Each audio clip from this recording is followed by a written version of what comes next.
হরে কৃষ্ণ।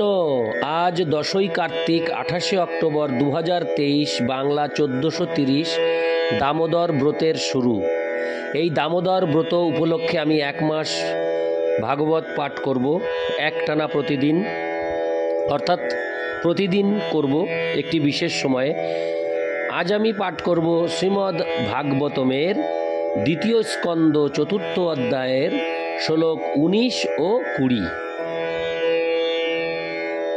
নমামি শরং সচ্চিদানন্দরূপং লসৎকুণ্ডলং গোকুলে ভ্রাজমানম যশোদাবিয়োলুখ লব্ধবমানং পরামৃষ্টমত্তং ততো দ্রুত গোপা। হরে কৃষ্ণ কৃষ্ণ কৃষ্ণ হরে হরে, হরে রাম রাম রাম হরে হরে। শ্লোক 19। সঈশো আত্মাত্ম বতামধীশ্বর স্ত্রীময় ধর্মময় স্তোপময় গতব্যলি কৈর যশঙ্করাধিবীর বিতর্কলিঙ্গ ভগবান প্রসীদতাম।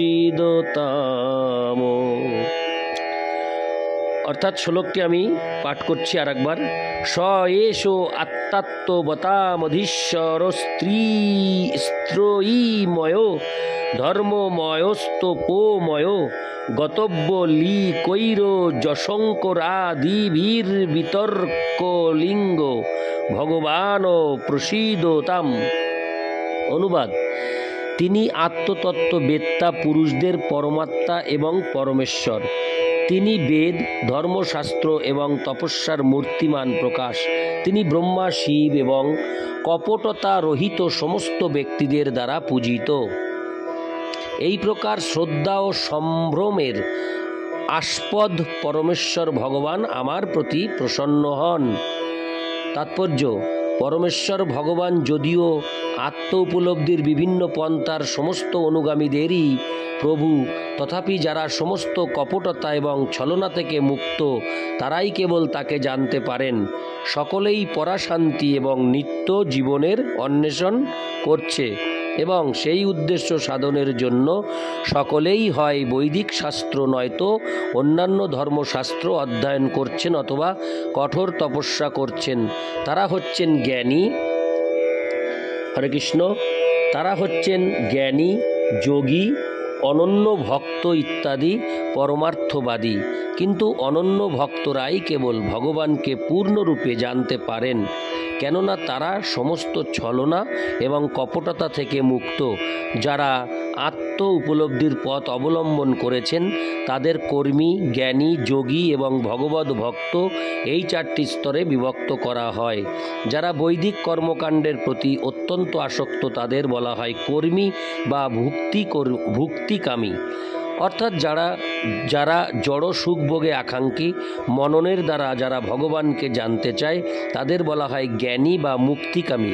অথবা যারা জড়জগতের বন্ধন থেকে মুক্ত হওয়ার আকাঙ্ক্ষী, যারা 8 প্রকার জড়সিদ্ধি লাভের জন্য বিভিন্ন রকম তপস্যা করে তাদের বলা হয় যোগী এবং চরমে তারা সমাধিস্থ অবস্থায় পরমাত্মাকে দর্শন করে।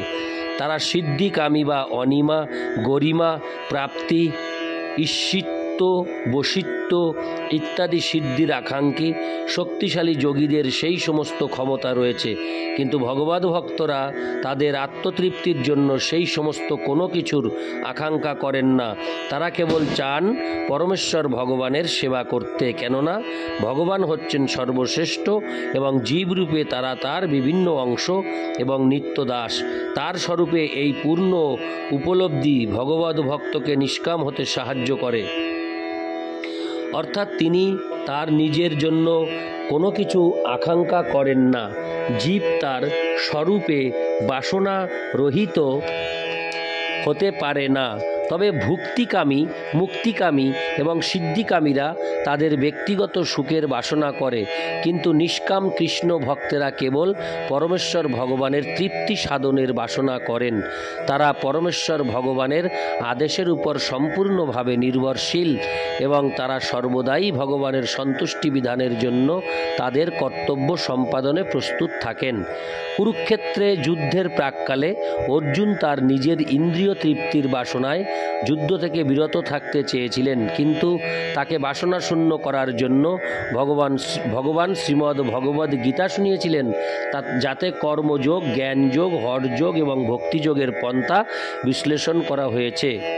অর্জুন যেহেতু ছিলেন নিষ্কপট, তাই তিনি তার মতো পরিবর্তন করে ভগবানের সন্তুষ্টি বিধানের জন্য যুদ্ধ করতে সম্মত হয়েছিলেন এবং তার ফলে তিনি বাসনা শূন্য হয়েছিলেন। এখানে ব্রহ্মা এবং শিবের দৃষ্টান্ত বিশেষভাবে উল্লেখ করা হয়েছে, কেননা ব্রহ্মা, শিব, লক্ষ্মীদেবী এবং 4 কুমার সনক, সনাতন আদি হচ্ছেন 4টি নিষ্কাম বৈষ্ণব সম্প্রদায়ের প্রবর্তক। তারা সমস্ত কপটতা থেকে মুক্ত। শ্রীল জীব গোস্বামী গতব্যলিকই শব্দটির বিশ্লেষণ করেছেন প্রজ্জিজত কৈতবই রূপে, অর্থাৎ যারা সব রকম কপটতা থেকে মুক্ত। শ্রী চৈতন্য চৈতামৃতে বলা হয়েছে, কৃষ্ণ ভক্ত নিষ্কাম, অতএব শান্ত, ভক্তি মুক্তি সিদ্ধিকামী সকলই অশান্ত। যারা তাদের পুণ্য কর্মের ফল আকাঙ্ক্ষা করে, যারা ব্রহ্মে লীন হয়ে গিয়ে মুক্তির আকাঙ্ক্ষা করে এবং যারা যোগ সিদ্ধির আকাঙ্ক্ষা করে, তারা অশান্ত, কেননা তারা সকলেই তাদের নিজেদের জন্য কিছু চায়। কিন্তু ভগবৎ ভক্ত সম্পূর্ণরূপে শান্ত, কেননা তিনি তার নিজের জন্য কিছু আকাঙ্ক্ষা করেন না এবং সর্বদাই ভগবানের বাসনা অনুসারে সেবা করতে প্রস্তুত থাকেন। তাই সিদ্ধান্ত স্বরূপ বলা যায় যে ভগবান সকলেরই, কেননা তার অনুমোদন ব্যতীত কেউই তাদের ইপ্সিত ফল লাভ করতে পারে না। কিন্তু শ্রীমদ্ ভগবদ্ গীতায় ভগবানই ঘোষণা করেছেন যে তিনি সকলকে তাদের কর্মের ফল প্রদান করেন, কেননা ভগবান হচ্ছেন বৈদান্তিক, কর্মকাণ্ডী, ধর্মনেতা, তপস্বী আদি পারমার্থিক মার্গে অগ্রসর হতে আকাঙ্ক্ষী সকলেরই অধীশ্বর। কিন্তু চরমে নিষ্কপট ভক্তরাই কেবল তাকে উপলব্ধি করতে পারেন। তাই শ্রীল সুখদেব গোস্বামী ভগবদ্ ভক্তির বিষয়ে বিশেষ জোর দিয়েছেন। ইতি শ্লোক 19। শ্লোক 20। শ্রিয়পতির যোগ্যপতি প্রজাপতির ধিয়াং, পতির লোকপতির ধরাপতি, পতির গতিশ্চান্দক বৃষ্ণি সাত্ততাং, প্রসীদতাং মে ভগবান শতাং পতি। আমি শ্লোকটি আরেকবার পড়ছি। শ্রিয় পতির যজ্ঞপতি প্রজাপতির ধিয়াং, পতির লোক পতির ধরাপতি, পতির গতিশ্চান্দক বৃষ্ণি সাত্ততাং, প্রসীদতাং মে ভগবান শতাং প্রতি। অনুবাদ: সমস্ত ভক্তদের আরাধ্য ভগবান অন্ধক, বৃষ্ণি প্রমুখ যদুবংশীয় রাজাদের পালক এবং গৌরব ও সৌভাগ্যের অধিষ্ঠাত্রী লক্ষ্মী দেবীর প্রতি সমস্ত যজ্ঞের নিদর্শক এবং সেই সূত্রে সমস্ত জীবের নায়ক, সমস্ত বুদ্ধিমত্তার নিয়ন্তা, জড় এবং চেতন সমস্ত লোকসমূহের অধীশ্বর এবং পৃথিবীর পরম অবতার সর্বে সর্বা ভগবান শ্রীকৃষ্ণ আমার প্রতি প্রসন্ন হন। তাৎপর্য: যেহেতু শ্রীল সুখদেব গোস্বামী হচ্ছেন একজন বিশিষ্ট গতব্যলিক, যিনি সব রকম ভ্রান্ত ধারণা থেকে মুক্ত, তাই তিনি শ্রীকৃষ্ণকে সমস্ত সিদ্ধির পূর্ণ প্রকাশ পরমেশ্বর ভগবান বলে তার নিজ উপলব্ধি ব্যক্ত করেছেন। সকলেই লক্ষ্মী দেবীর অনুগ্রহ প্রত্যাশা করে, কিন্তু মানুষ জানে না যে শ্রীকৃষ্ণ হচ্ছেন লক্ষ্মী দেবীর প্রতি ব্রহ্মসংগীতায় বলা হয়েছে যে তার অপ্রাকৃত আলয় গোলক বৃন্দাবনে তিনি সুরভি গাভীদের পালন করেন এবং সেখানে শত সহস্র লক্ষ্মী দেবী তার সেবা করেন। এই সমস্ত লক্ষ্মী দেবী হচ্ছেন তার অন্তরঙ্গা, প্রকৃতিতে তার অপ্রাকৃত আনন্দদায়িনী শক্তি বা আহ্লাদিনী শক্তির প্রকাশ। ভগবান যখন এই পৃথিবীতে নিজেকে প্রকাশ করেন তখন জঘন্য মৈথুন সুখের অলিক আনন্দের প্রতি আকৃষ্ট বদ্ধ জীবদের আকর্ষণ করার জন্য তার রাসলীলার মাধ্যমে তার আনন্দদায়িনী শক্তির কার্যকলাপ আংশিকভাবে প্রদর্শন করেন। ছিল সুখদেব গোস্বামীর মতো ভগবানের শুদ্ধ ভক্তেরা যারা জড়জগতের জঘন্য যৌন জীবনের প্রতি সম্পূর্ণ অনাসক্ত, যখন ভগবানের আনন্দদায়িনী শক্তির কার্যকলাপ বর্ণনা করেন তখন অবশ্যই বুঝতে হবে যে তাতে কামের নামগন্ধ নেই। পক্ষান্তরে তারা সেই বিষয়ে আলোচনা করেন মৈথুনাসক্ত জড়বাদীদের কল্পনারও অতীত এক অপ্রাকৃত মাধুর্যময় স্বাদ আস্বাদন করার জন্য জড়জগতের যৌন জীবন মায়ার বন্ধনে আবদ্ধ হওয়ার মূল কারণ। সুখদেব গোস্বামী অবশ্যই সেই যৌন জীবনের প্রতি আগ্রহী ছিলেন না, আর ভগবানের আনন্দদায়িনী শক্তিরও এই প্রকার জঘন্য বিষয়ের সঙ্গে কোনো সম্পর্ক নেই। শ্রীচৈতন্য মহাপ্রভু ছিলেন এমনই একজন নিষ্ঠাবান সন্ন্যাসী যে তিনি কোনো স্ত্রীলোককে প্রণাম করার জন্যও কাছে আসতে দিতেন না। তিনি জগন্নাথ মন্দিরে দেবদাসীদের প্রার্থনা সঙ্গীতও কখনো শুনতেন না, কেননা সন্ন্যাসীর পক্ষে রমণীদের কণ্ঠ সঙ্গীত শ্রবণ করা নিষিদ্ধ। হরে কৃষ্ণ। এত কঠোর সন্ন্যাসী হওয়া সত্ত্বেও বৃন্দাবনের গোপ বালিকারা যেভাবে শ্রীকৃষ্ণের আরাধনা করেছিলেন তিনি তাকে ভগবানের সর্বশ্রেষ্ঠ আরাধনা বলে অনুমোদন করেছেন।